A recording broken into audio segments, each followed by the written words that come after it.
శుభం పలకరా పెళ్లి కొడక అంటే పెళ్లి కూతురు డాష్ డాష్ ఏదన్నాడట వెనకట్టుకోకడు. అట్లాగే సచివాలయ వ్యవస్థ వాలంటీర్ వ్యవస్థ మీద 5 ఏళ్ల నుండి విషం చిమ్ముతానే ఉన్నారు. నేను ఆ రోజు నుండి చెప్తున్నా, ఈ రెండు అద్భుతమైన వ్యవస్థలు, వీటి గురించి నెగిటివ్గా మాట్లాడుకోవద్దు. చేతనైతే వీటిని మరింత చేరువుగా తీసుకెళ్తామని చెప్పండి, లేదా వీటికి మరింత చట్టబద్ధత కల్పిస్తామని చెప్పండి.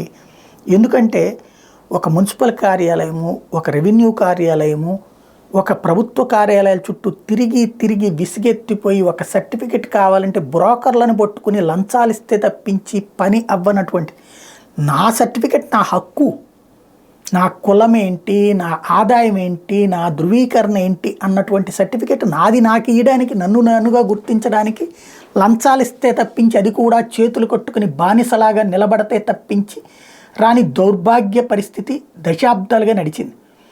ఆ స్థితి నుంచి గ్రామ సచివాలయ వ్యవస్థ మన పక్కనే 2 సందుల అవతల ఉంటుంది. అలాంటి చోటకి వచ్చింది పరిపాలన. అంటే ప్రజల వద్దకి పరిపాలన వచ్చింది. బాబు గారిది నినాదం వాస్తవం చేసింది జగన్మోహన్ రెడ్డి. నెంబర్ 1. నెంబర్ 2, ఇంటి దగ్గరకే పరిపాలన అన్న మరొక కాన్సెప్టే వాలంటీర్ వ్యవస్థ. ఈ సర్టిఫికెట్లు ఇంటికే వస్తున్నాయి. ఏ సంక్షేమ పథకమైనా ఏ నాయకుడి దగ్గర చేతులు కట్టుకునినో, లేకపోతే ఏ పార్టీకి బానిసగా పనిచేస్తున్నో రావడం కాకుండా ప్రతి ఒక్క పార్టీ వాడికి ఇచ్చేటటువంటి ఒక కార్యక్రమం, ఒక అద్భుతమైన ఆలోచన.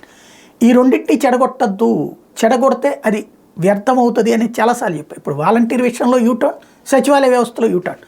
సచివాలయ వ్యవస్థ అంటే వాళ్ళు వీళ్ళేమో వాలంటీర్లేమో అదేది గోనె సంచులు మోసేటటువంటి వాళ్ళు, లేకపోతే పొద్దున పూట్ల మగాళ్ళ ఇంటికే బయటికి వెళ్ళాక తలుపులు కొట్టేటటువంటి వాళ్ళు అన్న వ్యాఖ్యానాలు. సచివాలయం అంటే మనుషుల్ని పెట్టుకుంటే కుదురుద్దా అన్నటువంటి వాళ్ళు. వాళ్ళది అసలు పర్మనెంట్ చేస్తారా, వాళ్ళని వాడుకుంటున్నారు, వాళ్ళని దుర్మార్గం చేస్తున్నారు. ఇప్పుడు మళ్ళీ అదే సచివాలయాల చేత ఎందుకు డబ్బులు ఇప్పించలేరు అంటూ ప్రశ్నిస్తున్నారు. మరి ఆ సచివాలయాలు ఇప్పుడు మంచి అయినాయా?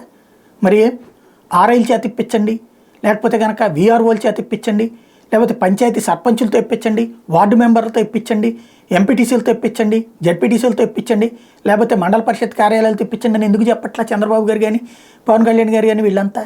దాన్ని బట్టి సచివాలయ వ్యవస్థ ఇప్పుడు మంచిదైందా? నేను మొదటి నుంచి చెప్తున్నా. అప్పుడు ఎవరికో అమ్ముడుపోతాం, ఇప్పుడు మరి వీళ్ళు ఎవరికి అమ్ముడుపోతున్నారు? ఆ మాట మాట్లాడుతున్న వాళ్ళు